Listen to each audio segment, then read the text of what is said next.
Hey y'all, who's watching Christmas stories? I am. I do that all year round anyway, but it is the season. I love Christmas. I'm always loving Christmas, period. So, Hallmark, Christmas in July ain't got nothing on me.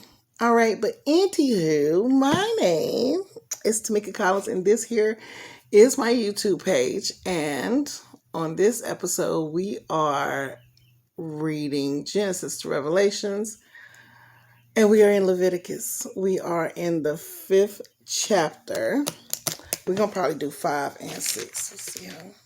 Yeah, we're going to do 5 and 6. Um, and so we like to recap. So the recap is we read Leviticus 3 and 4, and chapter 3 was how to do a peace offering. And these were done for gratitude and means of maintaining a fellowship with God. Gratitude, thanking Him for His presence, His faithfulness, His favor towards us. Chapter 4 was about sin offerings for sins known and unknown, and it was just pretty much telling them how to and to do it and what to bring for that, and what to give to the Lord, and smells, that aroma, that sweet aroma, and what to burn outside of the camp. All right, so we're going to get into chapter 5 of Leviticus. Y'all like my nails? I like to paint my nails. They so pretty. I like colors. All right, speaking of colors, I got some things coming, so I'm saying y'all might want to follow my Facebook also at Tamika Collins, and then I have a TikTok as Coffee, COFEPH, and then I have an Instagram also that you can follow. That is Coffee Sings. That's COFEPHSINGS, all one word. All right, so let's get into here. So chapter 5 is talking about the sins requiring a sin offering. If you are called to testify about something you have seen or that you know about, it is sinful to refuse to testify. You will be punished for your sin. Or suppose you unknowingly touch something that is ceremonially unclean, such as the carcass of an unclean animal. When you realize what you have done, you must admit your defilement and have guilt. This is true whether it is a wild animal, a domestic animal, or an animal that scurries along the ground. Or suppose you unknowingly touch something that makes a person unclean. When you realize what you have done, you must admit your guilt. Or suppose you you make a foolish vow of any kind, whether its purpose is for good or for bad. When you realize its foolishness, you must admit your guilt. When you become aware of your guilt in any of these ways, you must confess your sin. Then you must bring to the Lord the penalty for your sin a female from the flock, either a sheep or a goat. This is a sign offering with which the priest will purify you from your sin, making you right with the Lord. But if you cannot afford to bring a sheep, you may bring to the Lord 2 turtle doves or 2 young pigeons as the penalty for your sin. One of the birds will be for the sin offering, and the other one will be for a burnt offering. You must bring them to the priest. You will present the first bird as a sin offering. He will wring its neck, but without severing its head from its body. Then he will sprinkle some of the blood of the sin offering against the sides of the altar, and the rest of the blood will be drained out at the base of the altar. This is for the offering for sin. The priest will then prepare the second bird as a burnt offering, following all the procedures that have been prescribed. Through this process, the priest will purify you from your sin and making you right with the Lord, and you will be forgiven. If you cannot afford to bring 2 turtle doves or 2 young pigeons, you may bring 2 quarts of choice flour for your sin offering. Since it is an offering for sin, you must not moisten it with olive oil or put any frankincense on it. Take the flour to the priest, who will scoop out a handful as a representative portion. He will burn it on the altar on top of special gifts presented to the Lord. It is an offering for sin. Through this process, the priest will purify those who are guilty of any of the sins, making them right with the Lord, and they will be forgiven. The rest of the flour will belong to the priest, just as with the grain offering. Procedures for the guilt offering. Verse 14. Then the Lord said to Moses, if one of you commits a sin by intentionally defiling the Lord's sacred property, you must bring a guilt offering to the Lord. The offering must be your own ram with no defects, or you may buy one of equal value with silver, as measured by the weight of the sanctuary shekel. You must make restitution for the sacred property you have harmed by paying for the loss, plus an additional 20%. When you give the payment to the priest, he will purify you with the ram sacrifice as a guilt offering, making you right with the Lord, and you will be forgiven. Suppose you sin by violating one of the Lord's commands. Even if you are unaware of what you have done, you are guilty and will be punished for your sin.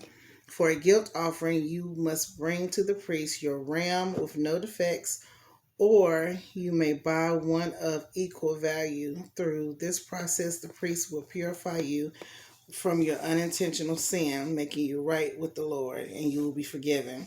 This is a guilt offering, for you have been guilty of an offense against the Lord. Ooh.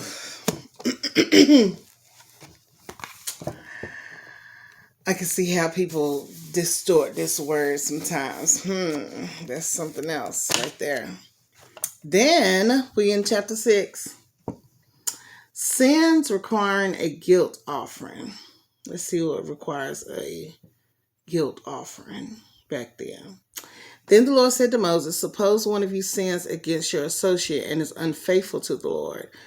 Suppose you cheat in a deal involving a security deposit, or you steal or commit fraud, or you find lost property and lie about it, or you lie while swearing to tell the truth, or you commit any other sin. If you have sinned in any of these ways, you are guilty.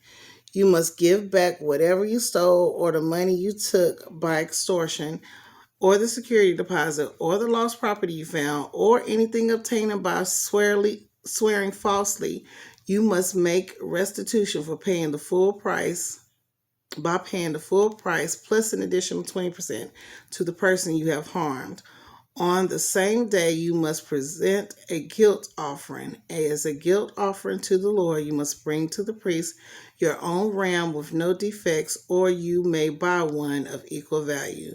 Through this process, the priest will purify you before the Lord, making you right with him, and you will be forgiven for any of these sins you have committed. Further instructions for the burnt offering. This is verse number 8. Then the Lord said to Moses, give Aaron and his sons the following instructions regarding the burnt offering. The burnt offering must be left on the top of the altar until the next morning, and the fire on the altar must be kept burning all night. In the morning, after the priest on duty has put on his official linen clothing and linen undergarments, he must clean out the ashes of the burnt offering and put them beside the altar. Then he must take off his garments, change back into his regular clothes, and carry the ashes outside to the camp, to a place that is ceremonially clean. Meanwhile, the fire on the altar must be kept burning. It must never go out. Each morning, the priest will add fresh wood to the fire and arrange the burnt offering on it. He will then burn the fat of the peace offerings on it. Remember, the fire must be kept burning on the altar at all times. It must never go out. Further instructions for the grain offering, verse 14 in chapter 6. These are the instructions regarding the grain offering. Aaron's sons must present this offering to the Lord in front of the altar. The priest on duty will take from the grain offering a handful of choice flour moistened with olive oil together with all the frankincense. He will burn this representative portion on the altar as a pleasing aroma to the Lord.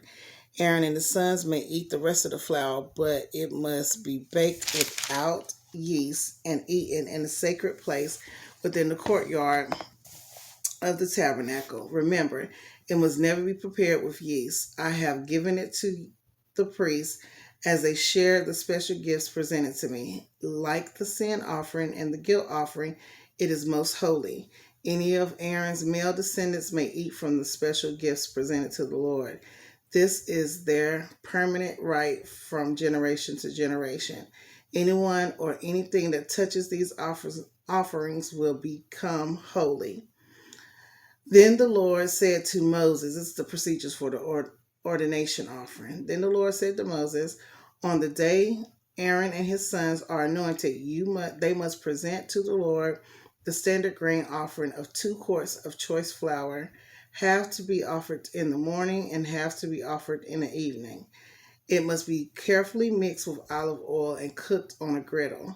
Then slice this grain offering and present it as a pleasing aroma to the Lord. In each generation, the high priest who succeeds Aaron must prepare this same offering. It belongs to the Lord and must be burned up completely. This is a permanent law. All such grain offerings of the priest must be burned up